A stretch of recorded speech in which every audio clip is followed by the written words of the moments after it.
Assalamualaikum warahmatullahi wabarakatuh. Halo teman-teman, kembali lagi bersama saya Christine Bigawe dengan NPM 022724111174. Di video saya yang ketujuh ini, saya masih membahas mengenai ekonomi syariah dengan topik tantangan dan peluang dalam keuangan dan perbankan syariah di Indonesia. Saya akan membahas ada 8 konsep. Yang pertama yaitu sejarah perbankan syariah, yang kedua prinsip dasar syariah, yang ketiga tantangan regulasi, yang keempat persaingan dengan bank konvensional, yang kelima peluang teknologi fiskal, yang keenam kesadaran masyarakat, yang ketujuh inovasi produk, dan yang terakhir atau yang kedelapan perkembangan global. Oke, mari kita bahas satu persatu. Yang pertama, saya membahas mengenai sejarah perbankan syariah. Akar sejarah dimulai dari gerakan ekonomi Islam pada 1970 sampai dengan 1980-an. Tahun 1991 berdirinya Bank Mulamaat Indonesia sebagai bank syariah pertama yang ada di Indonesia. Krisis moneter pada tahun 1998 menunjukkan ketahanan bank syariah makin dilirik regulator. Selanjutnya pada tahun 1991, Undang-Undang Nomor 10 mengenai bank konvensional boleh membuka unit usaha syariah atau biasa dikenal dengan singkatan UUS. Lanjut, pada Undang-Undang Nomor 21 Tahun 2008 mengenai legitimasi penuh bank syariah. Jadi percepatan pertumbuhan melalui program spin-off UUS. Dan pada tahun 2021, Marger BRIS, BNIS, dan BSM Bank Syariah Indonesia atau BSI. Indonesia kini menjadi salah satu negara dengan perbankan tercepat di dunia. Jadi transaksi dari sektor kecil menjadi kekuatan nasional bagi Indonesia khususnya dalam perbankan syariah. Selanjutnya yang kedua yaitu prinsip dasar syariah di dalam keuangan, berlandaskan pada hukum Islam untuk kemaslahatan umat, prinsip makna dan implementasi. Seperti yang kita kenal sekarang, larangan riba, tidak ada bunga diganti dengan margin atau ujrah. Selanjutnya ada profit dan loss sharing, di mana bagi hasil antara mudharabah dan musyarakah. Aset real pembiayaan harus didukung barang atau jasa yang nyata. Larangan masyir dan gahar, tidak boleh ada spekulasi atau ketidakjelasan di dalam akad. Dan berikut ada etika dan keadilan transparansi.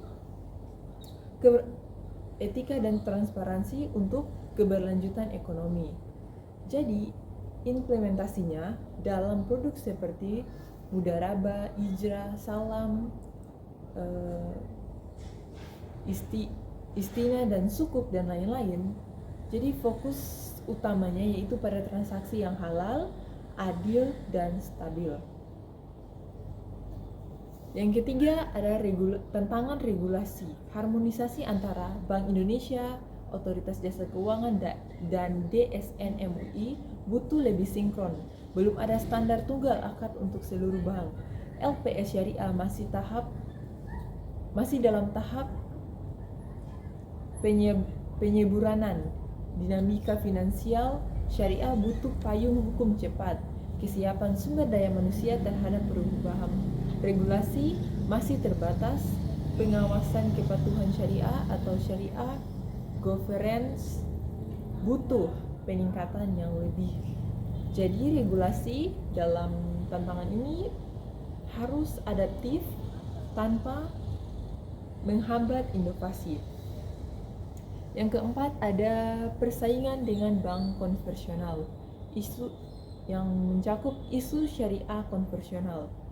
Jadi pangsa pasar 7-10% dominan, jaringan layanan terbatas, sangat luas, inovasi bertumbuh lebih mapan, prinsip publik hanya untuk Prinsip publik hanya untuk Muslim, proses riba, netral, praktis, namun syariah punya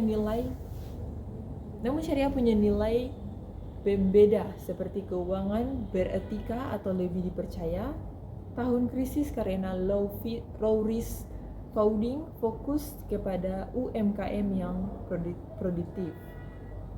Jadi tantangan menjadi peluang bila diferensiasi dikuatkan. Yang kelima ada peluang teknologi finansial. Jadi teknologi atau financial lending syariah menghubungkan inovasi UMKM menjadi lebih cepat. Mobile banking syariah meningkatkan inklusi keuangan. Adapun emas digital dan blockchain atau akad digital lebih transparan seperti kris yang mendukung pembayaran yang halal. Jadi ekosistem keuangan syariah digital ini semakin luas dan inklusif. Oke, yang keenam ada tantangan kesadaran produk dan literasi syariah. Faktanya menurun. Otoritas Jasa Keuangan literasi keuangannya syariah masih rendah 9-12%. Banyak yang belum paham mengenai bedanya margin dengan bunga, kurangnya sosialisasi dan edukasi yang berkelanjutan. Jadi upaya apa yang harus diperlukan? Jadi upaya yang harus diperlukan yaitu edukasi ke kampus dan sekolah, kolaborasi dengan media dan influencer, serta transparansi akad dan biaya layanan. Jadi edukasi publik ini sangat penting karena menjadi kunci memperluas market share atau perbankan syariah ini. Makin luas jika ada edukasi publik. Yang ketujuh yaitu inovasi produk dan layanan syariah. Jadi inovasi produk dan layanan syariah ini memiliki jenis inovasi yang berkembang pesat seperti sukuk retail, partisipasi publik dalam pembangunan negara, pembiayaan hijau atau green financing untuk proyek berkelanjutan, digital Islam banking, obreading tanpa datang ke bank langsung, wakaf produktif atau aset wakaf dikelola bisnis atau pembiayaan mikro dan UMKM berbasis komunitas, serta halal lifestyle produk atau kartu syariah seperti travel halal, edu financing, opening financing, integrasi, serta marketplace. Jadi produk makin variatif untuk semua segmen masyarakat, bukan hanya untuk umat Islam saja. Yang terakhir atau yang kedelapan ada perkembangan global dan posisi di Indonesia. Jadi aset keuangan syariah dunia atau USD 3 triliun dan terus tumbuh. Indonesia berada di peringkat top dunia dalam Islam financing tren global karena halal serta Islam social financing sangat baik di Indonesia. Jadi yang menjadi unggul saat ini yaitu Malaysia masih unggul, tapi Indonesia memiliki demografi muslim terbesar, atau biasa disebut dengan potensi raksasa. Peluang masih pusat ekonomi syariah dunia semakin terbuka. Jadi pasar internasional sangat mendukung akses Indonesia atau akselerasi Indonesia. Jadi teman-teman, dari materi saya tadi ini, kesimpulannya Indonesia punya kombinasi kekuatan unik, mayoritas penduduk muslim, dukungan pemerintah dan regulator, ada juga pasar halal yang sangat besar, dan teknologi keuangan yang berkembang cepat. Tapi yang masih harus diperhatikan ini pasti ada kita menghadapi tantangan atau pangsa pasar kecil. Yang menjadi tantangannya itu literasi dan persepsi publik rendah, keterbatasan jaringan dan layanan serta sumber daya manusia. Regulasi yang masih dalam penyempurnaan seperti di pedalaman-pedalaman atau pelosok-pelosok. Jadi yang menjadi solusi dan peluang yaitu digitalisasi perbankan syariah, inovasi produk yang kompetitif, kolaborasi global, dan dukungan UMKM serta edukasi untuk meningkatkan inklusi keuangan syariah.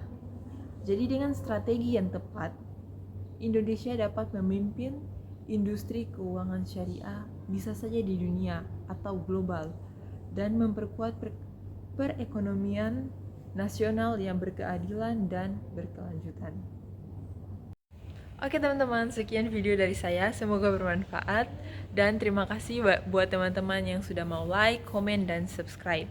Jangan pernah bosan-bosannya dengan video saya karena masih ada satu video lagi yang saya akan upload. Sampai jumpa. Wassalamualaikum warahmatullahi wabarakatuh.